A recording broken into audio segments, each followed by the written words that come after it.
فجر کی سنتوں کے بعد لیٹنا۔ الحمدللہ والصلاة والسلام علی رسول اللہ۔ سوال کیا گیا ہے، فجر کی نماز سے قبل بعض نمازی کچھ اذکار کرتے ہیں اور اس کے بعد اپنی دائیں جانب 1 منٹ سے بھی کم مدت لیٹتے ہیں، اس کا حکم کیا ہے؟ رہنمائی فرما دیں۔ الجواب بعون الوہاب۔ فجر کی سنتوں کے بعد لیٹنا سنت ہے۔ امام بخاری رحمہ اللہ نے عائشہ رضی اللہ عنہا سے بیان کیا ہے کہ جب نماز فجر کی اذان سے مؤذن خاموش ہو جاتا تو رسول اللہ صلی اللہ علیہ وآلہ وسلم نماز فجر سے قبل اور فجر ظاہر ہو جانے کے بعد اٹھ کر ہلکی سی 2 رکعات ادا فرماتے اور پھر اپنی دائیں جانب لیٹ جاتے حتیٰ کہ مؤذن اقامت کے لیے آتا۔ صحیح بخاری حدیث نمبر 626۔ اور امام مسلم رحمہ اللہ نے اس سے بھی مکمل روایت بیان کی ہے جس کے الفاظ کچھ یوں ہیں۔ رسول اللہ صلی اللہ علیہ وآلہ وسلم نماز عشاء جسے لوگ عتمہ کہتے ہیں اس سے لے کر فجر تک 11 رکعات ادا کرتے تھے۔ ہر 2 رکعت کے بعد سلام پھیرتے اور 1 رکعت کے ساتھ وتر پڑھتے، اور جب نماز فجر کی اذان سے مؤذن خاموش ہو جاتا اور فجر ظاہر ہو جاتی اور مؤذن آ جاتا تو رسول اللہ صلی اللہ علیہ وسلم ہلکی سی 2 رکعت ادا کرتے اور اپنی دائیں کروٹ پر لیٹ جاتے حتیٰ کہ مؤذن اقامت کے لیے آتا۔ صحیح مسلم حدیث نمبر 736۔ اور بعض روایات میں فجر کی اذان سے قبل لیٹنا وارد ہے۔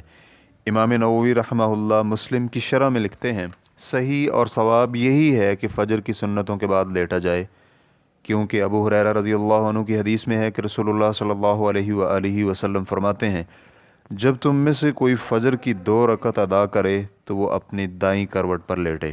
اسے ابو داؤد اور ترمذی نے صحیح سند کے ساتھ روایت کیا ہے جو کہ بخاری اور مسلم کی شرط پر ہے۔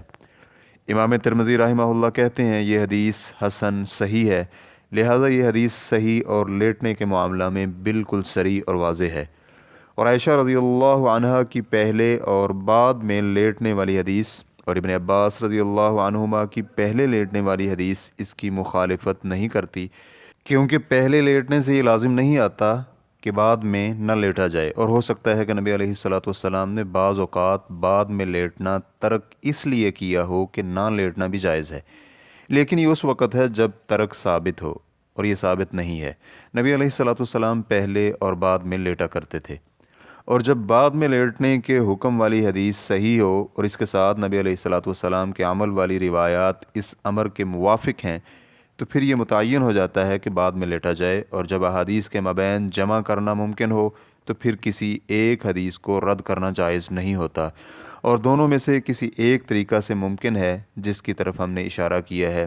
ایک طریقہ تو یہ ہے کہ نبی علیہ السلام پہلے اور بعد میں لیٹتے ہیں، اور دوسرا طریقہ یہ ہے کہ بعض اوقات نبی علیہ السلام نے بعد میں لیٹنا ترک کیا ہے تاکہ اس کا جواز ثابت ہو جائے۔ واللہ تعالی اعلم۔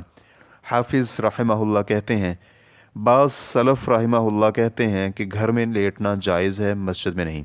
یہ ابن عمر رضی اللہ عنہ سے بیان کیا گیا ہے، اور ہمارے بعض مشائخ نے اسے اس طرح تقویت دی ہے کہ نبی اکرم صلی اللہ علیہ وآلہ وسلم سے منقول نہیں کہ انہوں نے یہ فعل مسجد میں کیا ہو، اور مسجد میں جو شخص ایسا کرتا ہے ابن عمر رضی اللہ عنہما اسے کینکری مارا کرتے تھے۔ اسے ابن ابی شیبہ نے روایت کیا ہے، اور شیخ ابن عثیمین رحمہ اللہ نے لیٹنے کے حکم کے متعلق علماء کرام کا اختلاف ذکر کرنے کے بعد کہا ہے، صحیح وہ ہے جو شیخ الاسلام ابن تیمیہ رحمہ اللہ نے کہا ہے کہ جب انسان تہجد کی بنا پر تھکا ہوا ہو تو وہ اپنی دائیں کروٹ پر لیٹ کر کچھ دیر آرام کر لے۔ یہ اس شرط پر ہے کہ اگر اس پر نیند کے غالب ہونے کا خدشہ نہ ہو تاکہ نماز نہ رہ جائے، اور اگر یہ خدشہ ہو تو پھر وہ نہ سوئے۔